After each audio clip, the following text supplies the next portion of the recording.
ओम नमो भगवते वासुदेवाय। श्रीमद्भगवत महापुराण तृतीय स्कंद 15वां अध्याय। भगवान नारद जी से कहते हैं, ना अहम वसामि वैकुंठे योगिनां हृदय न च मद्भक्ता यत्र गायन्ति तत्र तिष्ठामि नारद। मैं ना तो वैकुंठ में ही रहता हूँ, ना योगियों के हृदय में रहता हूँ। मैं तो वहीं रहता हूँ जहाँ प्रेमाकुल होकर भक्त मेरे नाम का कीर्तन किया करते हैं।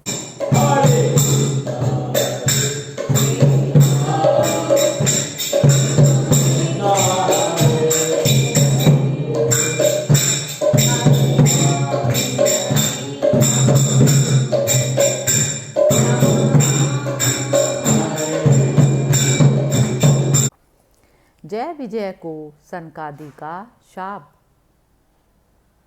श्री मैत्रेय जी विदुर जी से कहते हैं, दिति को अपने पुत्रों से देवताओं को कष्ट पहुँचाने की आशंका थी, इसलिए उसने दूसरों के तेज का नाश करने वाले उस कश्यप जी के तेज वीर्य को 100 वर्षों तक अपने उदर में ही रखा। उस गर्भस्थ तेज से ही लोकों में सूर्यादि का प्रकाश क्षीण होने लगा तथा इंद्रादि लोकपाल भी तेजोहीन हो गए। तब उन्होंने ब्रह्मा जी के पास जाकर कहा कि सब दिशाओं में अंधकार के कारण बड़ी अव्यवस्था हो रही है। देवताओं ने कहा, भगवान, काल आपकी ज्ञान शक्ति को कुंठित नहीं कर सकता, इसलिए आपसे कोई बात छिपी नहीं है। आप इस अंधकार के विषय में भी अवश्य जानते होंगे। हम तो इससे बड़े ही भयभीत हो रहे हैं।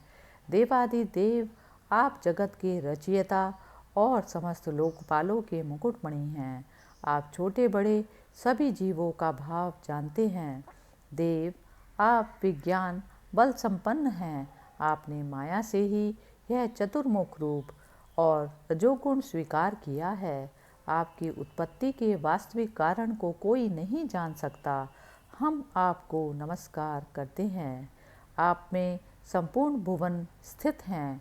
कार्य कारण रूप सारा प्रपंच आपका शरीर है, किंतु वास्तव में आप इससे परे हैं। जो समस्त जीवों के उत्पत्ति स्थान आपका अनन्य भाव से ध्यान करते हैं, उन सिद्ध योगियों का किसी प्रकार भी ह्रास नहीं हो सकता, क्योंकि वे आपके कृपा कटाक्ष से कृतकृत्य हो जाते हैं तथा प्राण, इंद्रिय और मन को जीत लेने के कारण उनका योग भी परिपक्व हो जाता है।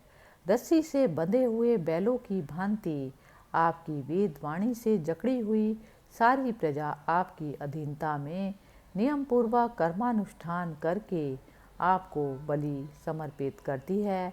आप सबके नियंता मुख्य प्राण हैं। हम आपको नमस्कार करते हैं।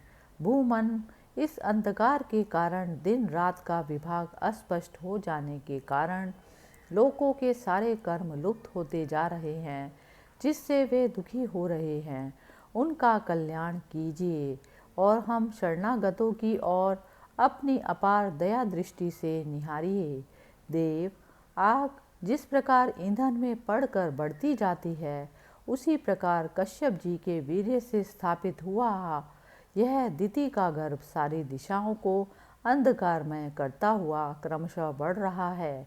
श्री मैत्रेय जी कहते हैं, महाबाहो, देवताओं की प्रार्थना सुनकर ब्रह्मा जी हंसे और उन्हें अपनी मधुर वाणी से आनंदित करते हुए कहने लगे। ब्रह्मा जी ने कहा, देवताओं, तुम्हारे पूर्वज मेरे मानस पुत्र सनकादि लोगों की आसक्ति त्याग कर समस्त लोकों में आकाश मार्ग से विचरा करते थे। एक बार वे भगवान विष्णु के शुद्ध सत्वमय सब लोकों के शिरोभाग में स्थित वैकुंठ धाम में जा पहुँचे। वहाँ सभी लोग विष्णु रूप होकर रहते हैं और वह प्राप्त भी उन्हीं को होता है, जो अन्य सब प्रकार की कामनाएं छोड़कर केवल भगवत आचरण शरण की प्राप्ति के लिए ही अपने धर्म द्वारा उनकी आराधना करते हैं। वहाँ वेदांत प्रतिपाद्य धर्ममूर्ति श्री आदि नारायण हम अपने भक्तों को सुख देने के लिए शुद्ध सत्वमय स्वरूप धारण कर हर समय विराजमान रहते हैं। उस लोक में न श्रेयस नाम का एक वन है जो मूर्तिमान कैवल्य सा ही जान पड़ता है। वह सब प्रकार की कामनाओं को पूर्ण करने वाले वृक्षों से सुशोभित है, जो स्वयं हर समय छहों ऋतुओं की शोभा से संपन्न रहते हैं।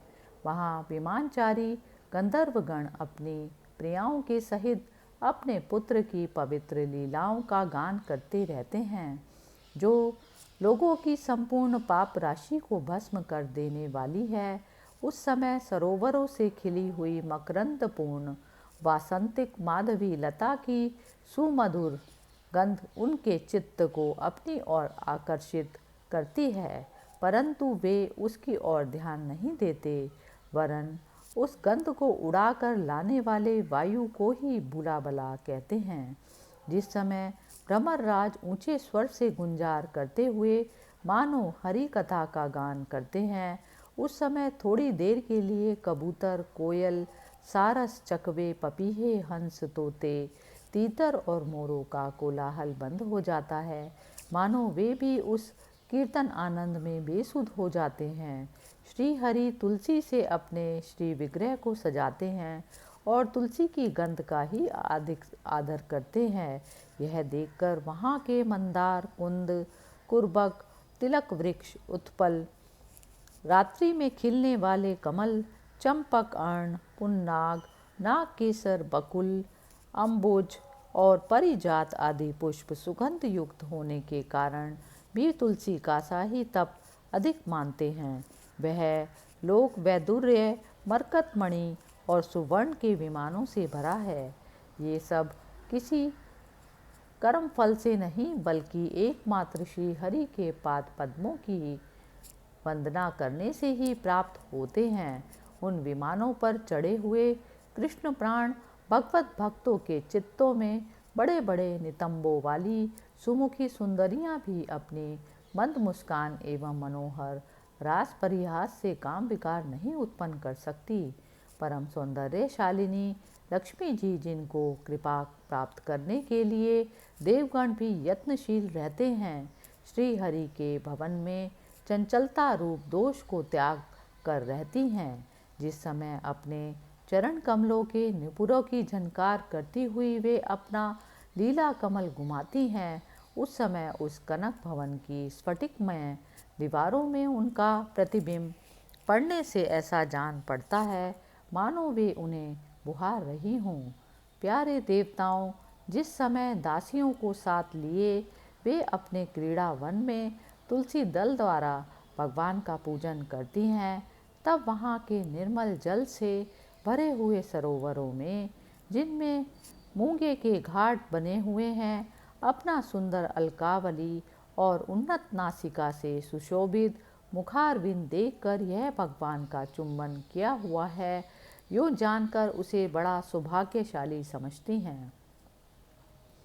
जो लोग भगवान की पापाहारिणी लाल लीलाओं कथाओं को छोड़कर बुद्धि को नष्ट करने वाली अर्थ काम संबंधिनी अन्य निंदित कथाएं सुनते हैं, वे उस वैकुंठ लोक में नहीं जा सकते। हाय, जब वे अभागे लोग इन सारहीन बातों को सुनते हैं, तब ये उनके पुण्यों को नष्ट करके उन्हें आश्रयहीन घोर नरकों में डाल देती हैं। आहा, इस मनुष्य योनि की बड़ी महिमा है। हम देवता लोग भी इसकी चाह करते हैं। इसी में तत्व ज्ञान और धर्म की भी प्राप्ति हो सकती है। इसे पाकर भी जो लोग भगवान की आराधना नहीं करते, वे वास्तव में उनकी सर्वत्र फैली हुई माया से ही मोहित हैं। देवादिदेव श्री हरि का निरंतर चिंतन करते रहने के कारण जिनसे यमराज दूर रहते हैं, आपस में प्रभु के सुयश की चर्चा चलने पर अनुरागजन्य विफलतावश जिनके नेत्रों से अविरल अश्रुधारा बहने लगती है तथा शरीर में रोमांच हो जाता है, और जिनके से शील स्वभाव की हम लोग भी इच्छा करते हैं, वे परम भागवत ही हमारे लोकों से ऊपर उस वैकुंठ धाम में जाते हैं। जिस समय सनकादि मुनि विश्व गुरु श्री हरि के निवास स्थान, संपूर्ण लोकों के वंदनीय और श्रेष्ठ देवताओं के विचित्र विमानों से विभूषित उस परम दिव्य और अद्भुत वैकुंठ धाम में अपने योग बल से पहुँचे, तब उन्हें बड़ा ही आनंद हुआ। भगवत दर्शन की लालसा से अन्य दर्शनीय सामग्री की उपेक्षा करते हुए वैकुंठ धाम की 6 ड्योढ़ियाँ पार करके जब वे 7वीं पर पहुँचे, तब वहाँ उन्हें हाथ में गदा लिए 2 समान आयु वाले देवश्रेष्ठ दिखलाई पड़े, जो बाजूबंद, कुंडल और किरीट आदि अनेकों अमूल्य आभूषणों से अलंकृत थे। उनकी 4 श्यामल भुजाओं के बीच में मतवाले मधुकरों से गुंजायमान वनमाला सुशोभित थी तथा बाकी भौहें फड़कते हुए नासिका रंध्र और अरुण नयनों के कारण उनके चेहरे पर कुछ शोक के से चिन्ह दिखलाई पड़ रहे थे। उनके इस प्रकार देखते रहने पर भी वे मुनिगण उनसे बिना कुछ पूछताछ किए जैसे सुवर्ण और व्रजमय किवाड़ों से युक्त पहली 6 ड्योढ़ी लांघ कर आए थे, उसी प्रकार उनके द्वार में घुस गए। उनकी दृष्टि तो सर्वत्र समान थी और वे निशंक होकर सर्वत्र बिना किसी रोक टोक के विचरते थे। वे चारों कुमार पूर्ण तत्वज्ञ थे तथा ब्रह्मा की सृष्टि में आयु में सबसे बड़े होने पर भी देखने में 5 वर्ष के से बालकों से जान पड़ते थे और दिगंबर वृत्ति नंग धड़ंग रहते थे। उन्हें इस प्रकार निसंकोच रूप से भीतर जाते देख उन द्वारपालों ने भगवान के शील स्वभाव के विपरीत सनकादि के तेज की हंसी उड़ाते हुए उन्हें बेंत अड़ा कर रोक दिया।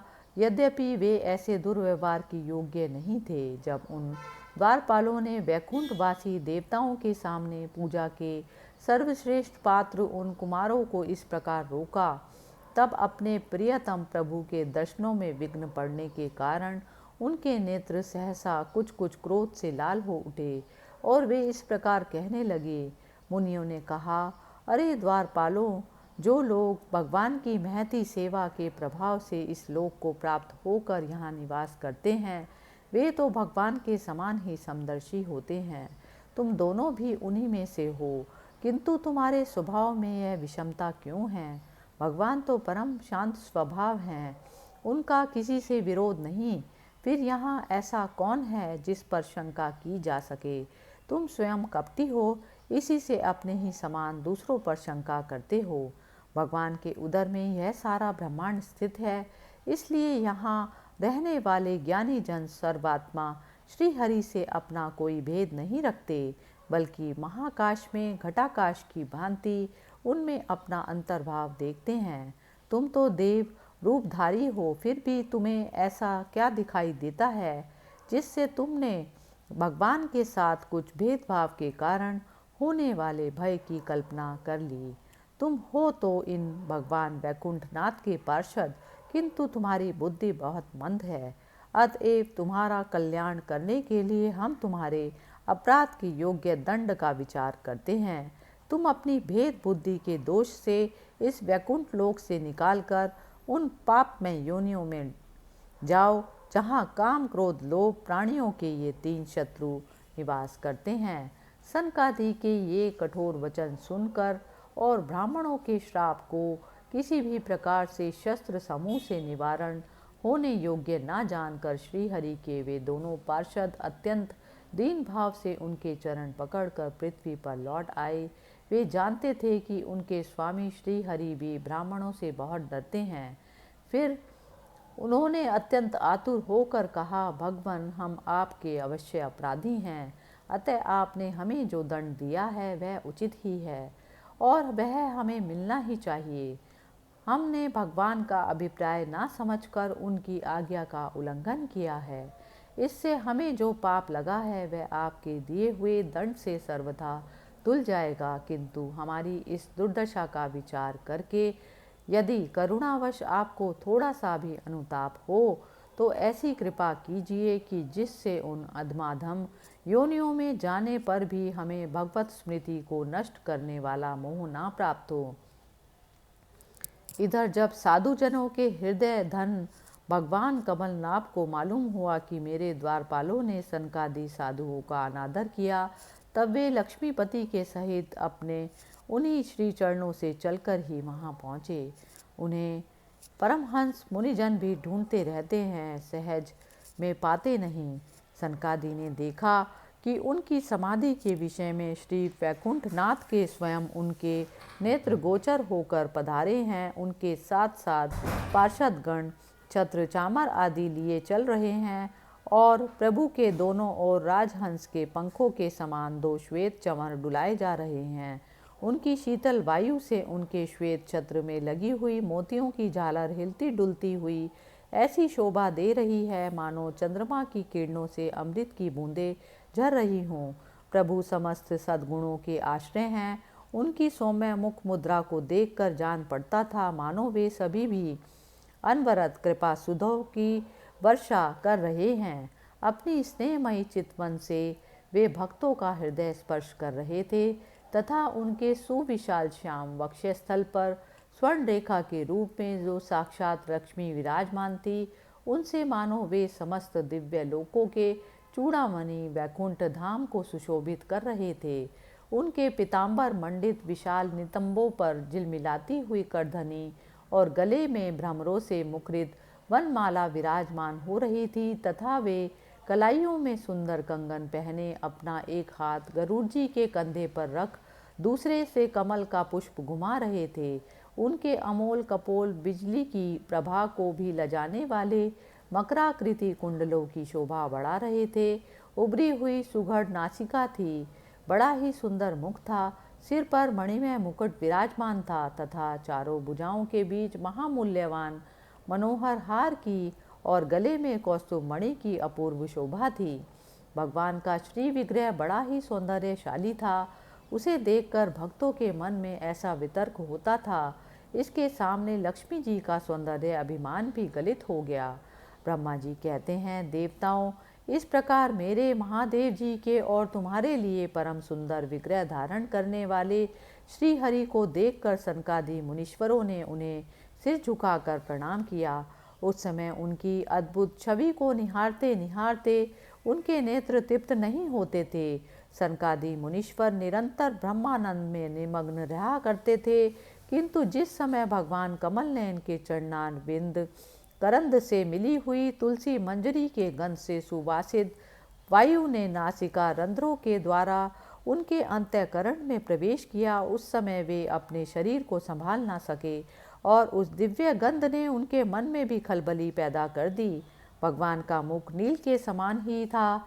अति सुंदर अधर और कुंडली के समान मनोहर हाथ से उनकी शोभा और भी बढ़ गई थी। उसकी झांकी करके वे कृतकृत्य हो गए और फिर पद्मराग के समान लाल लाल नखों से सुशोभित उनके चरण कमल देखकर वे उन्हीं का ध्यान करने लगे। इसके पश्चात वे मुनिगण अन्य साधनों से सिद्ध न होने वाली स्वाभाविक अष्ट सिद्धियों से संपन्न श्री हरि की स्तुति करने लगे, जो योग माया द्वारा मोक्ष पथ की खोज करने वाले पुरुषों के लिए उनके ध्यान का विषय अत्यंत आदरणीय और नयनानंद की वृद्धि करने वाला पुरुष रूप प्रकट करते हैं।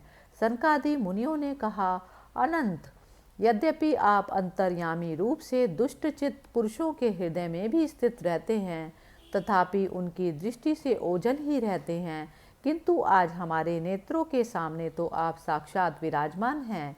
प्रभु, जिस समय आपसे उत्पन्न हुए हमारे पिता ब्रह्मा जी ने आपका रहस्य वर्णन किया था, उसी समय श्रवण रंध्रों द्वारा हमारी बुद्धि में तो आप आ विराजे थे, किंतु प्रत्यक्ष दर्शन का महान सौभाग्य तो हमें आज ही प्राप्त हुआ। भगवान, हम आपको साक्षात परमात्म तत्व ही जानते हैं।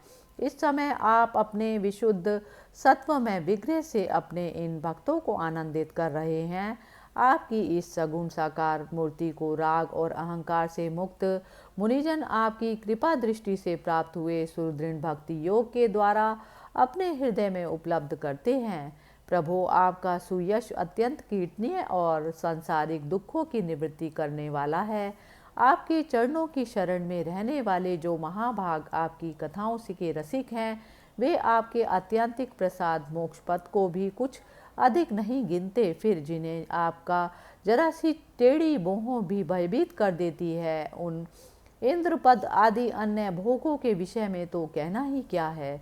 भगवान, यदि हमारा चित्त भोरे की तरह आपके चरण कमलों में ही रमण करता रहे, हमारी वाणी तुलसी के समान आपके चरण संबंध से ही सुशोभित हो और हमारे कान आपकी सुयश सुधा से परिपूर्ण हो, तो अपने पापों के कारण भले ही हमारा जन्म नरकादि योनियों में हो जाए, इसकी हमें कोई चिंता नहीं। विपुल कीर्ति प्रभो, आपने हमारे सामने जो यह मनोहर रूप प्रकट किया है, उससे हमारे नेत्रों को बड़ा ही सुख मिला है। विषयासक्त अजितेंद्रिय पुरुषों के लिए इसका दृष्टिगोचर होना अत्यंत कठिन है। आप साक्षात भगवान हैं और इस प्रकार स्पष्टतया हमारे नेत्रों के सामने प्रकट हुए हैं। हम आपको प्रणाम करते हैं। इस प्रकार श्रीमद् भागवत का तृतीय स्कंद का 15वां अध्याय समाप्त हुआ। हरि ओम तत्सत।